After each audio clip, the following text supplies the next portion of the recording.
Shalom, peuple de Dieu, à travers le monde, de partout où tu te trouves. Que l'Éternel te bénisse, qu'il bénisse ton mois de janvier, qu'il bénisse toute cette année 2024 dans le nom de Jésus. L'Éternel nous fait la grâce de recevoir encore le pain quotidien dans cette année 2024. Et le thème de ce mois est très fort. Il parle de conquérir sa destinée. Tu as certainement fait un bilan en 2023 et aujourd'hui tu es prêt à relever de nouveaux défis et à achever les projets commencés qui n'avaient pas abouti. Et l'Éternel veut te donner les ressources dans ce mois pour que tu puisses aller fortement dans sa volonté et précisément d'après ses instructions. Durant tout ce mois, donc, nous parlons de conquérir sa destinée, tiré de Éphésiens chapitre 2, le verset 10. Il est dit, car nous sommes son ouvrage, ayant été créés en Jésus-Christ pour de bonnes œuvres que Dieu a préparées d'avance, afin que nous les pratiquions. Tu es né pour accomplir de bonnes œuvres et tu les accompliras au nom de Jésus. Durant cette semaine, nous parlons du renouvellement de l'intelligence.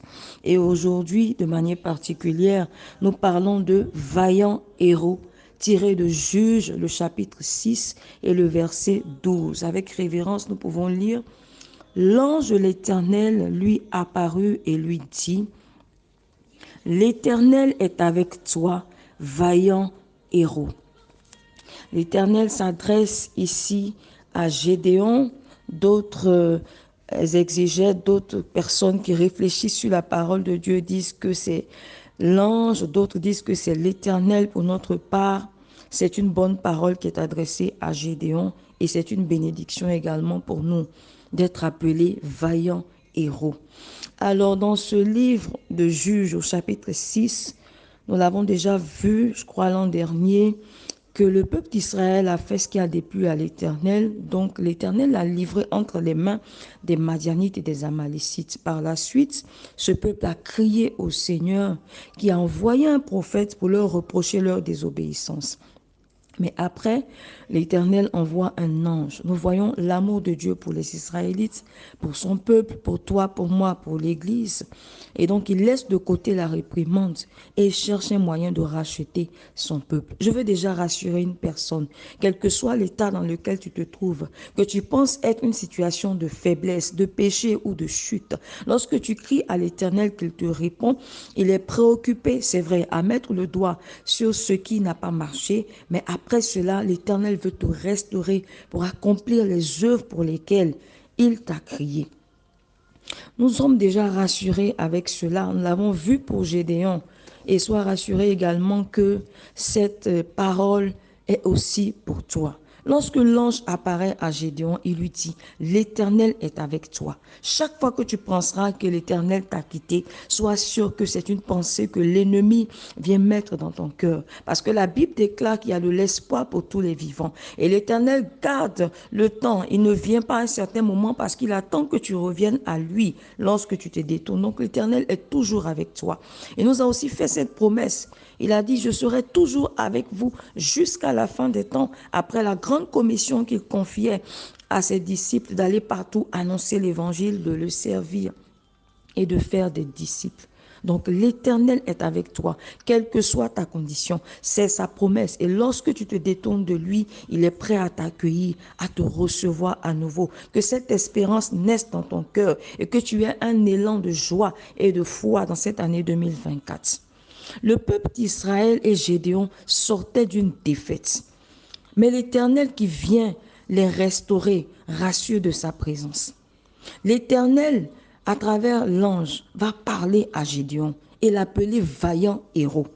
Bien aimé, celui qui est vaillant, c'est celui qui est courageux. Vaillant se dit d'une personne vigoureuse, d'une personne brave, courage extraordinaire, d'après les définitions que j'ai pu lire. Voici comment l'ange de l'Éternel va qualifier Gédéon, qui vient pourtant d'être battu avec le peuple d'Israël, qui vient d'essuyer une grosse défaite. La Bible dit que les Madianites et les Amalécites ont emporté tout, ils ont détruit. Avec le peuple d'Israël, donc c'était l'échec en ce moment-là. Mais voici comment l'ange de l'Éternel va venir appeler Gédéon. Ce que tu dois comprendre et retenir pour toute cette année 2024, c'est que tu n'es pas catalogué au ciel comme un défaitiste à cause d'un échec, à cause d'un péché, à cause d'une faiblesse, à cause d'une incapacité. Mais ton identité, c'est celle d'un vaillant héros. Tu es cohéritier avec Christ. Tu es cohéritier avec le vaillant héros, celui-là qui a vaincu la mort, qui a vaincu l'enfer, qui a vaincu les dominations et toutes les catégories de démons, en sorte qu'aucun démon ne peut lui résister et ne peut te résister. Tes échecs qui sont dus à la désobéissance, tes déboires, tes mauvais choix ne peuvent pas travestir ton identité de vaillant héros et de vaillante héroïne. Par rapport à la mission que Dieu te confie, mon frère et ma soeur, tu as en toi les ressources, tu as en toi cette promesse, cette assurance pour pouvoir réussir. Et cette identité, elle a été décrite en toi par celui qui te connaît, dont tu es l'ouvrage. Celui qui t'a crié pour accomplir de bonnes œuvres. Alors celui qui n'a pas crié, ne t'a pas crié, ne peut pas définir qui tu es. Gédéon a été visité par l'ange qui lui a rappelé son identité dans les combats. Parfois, les combats sont tellement rudes, sont tellement surprenants, sont parfois subites, sont parfois longs, revêtent toutes sortes de formes au point où nous oublions que nous sommes des vaillants héros. Jésus-Christ l'a dit, Jésus-Christ l'a fait, alors il en est ainsi. Peuple de Dieu, ce texte t'apprend que parce que tu as été créé à l'image de Dieu, cette image ne peut être édulcorée par aucune situation. Les hommes vont toujours t'appeler par rapport à tes défaites. Nous l'avons vu dans la parole de Dieu. Il y a des personnes dont on n'a pas connu les noms, mais ce sont les situations qui les ont identifiées. On parle de la femme à la perte de sang, on parle de l'aveugle né. Les gens les ont appelés par rapport à leur handicap, par rapport à ce qui manquait dans leur vie. Et cela continue. Tu seras toujours appelé par rapport à ce que les gens savent de toi, par rapport à ce que les gens ont entendu, par rapport à ce qu'ils ont expérimenté. Mais Dieu va toujours t'appeler par rapport à la mission qu'il t'a confiée et que beaucoup ne connaissent pas. Alors c'est grave lorsque toi-même tu ne connais pas cette mission. C'est pourquoi il faut demeurer dans la présence du Dieu qui est toujours avec toi dans cette année. Prends l'engagement de demeurer avec Dieu afin qu'il te révèle la mission qu'il t'a confiée parce que c'est par rapport à cette mission qu'il te qualifie. Crie à l'Éternel qui renouvelle ton intelligence, que tous les mensonges de l'ennemi, toutes les pensées qui t'a prêtées, qui t'ont affaibli, soient chassées de ton âme et de ton esprit au nom de Jésus-Christ. Pour conquérir ta destinée, il faut que ton intelligence soit renouvelée. Il faut que tu possèdes cette qualification que Dieu t'a donnée durant toute cette année afin de pouvoir vaincre, car tu es né pour vaincre.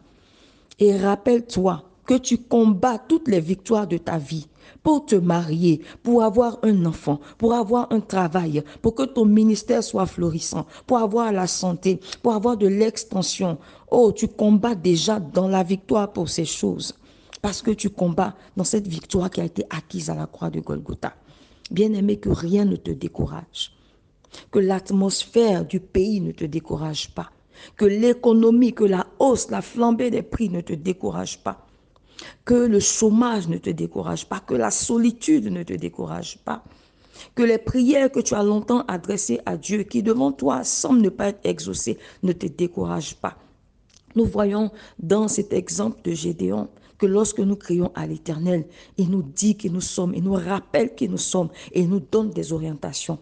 Jésus-Christ est venu accomplir une mission à la croix pour toi, pour que tu sois sauvé, pour que je sois sauvé. Et parce que tu es cohéritier avec le bois vert, toi en tant que bois sec, tu as également une mission à accomplir.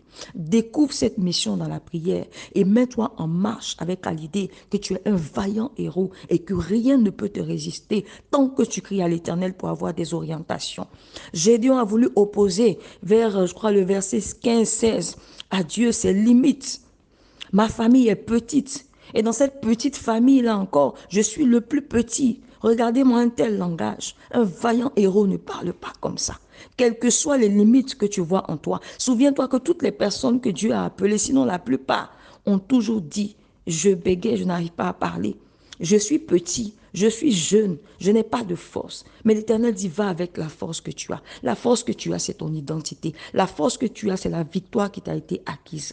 Que cela remplisse ton esprit, que ton intelligence soit renouvelée, que tu acceptes cela, Que le fait d'être un vaillant héros ne dépend pas de ta famille, ne dépend pas de ton environnement ou du regard des hommes, mais de la déclaration que Dieu a faite sur toi.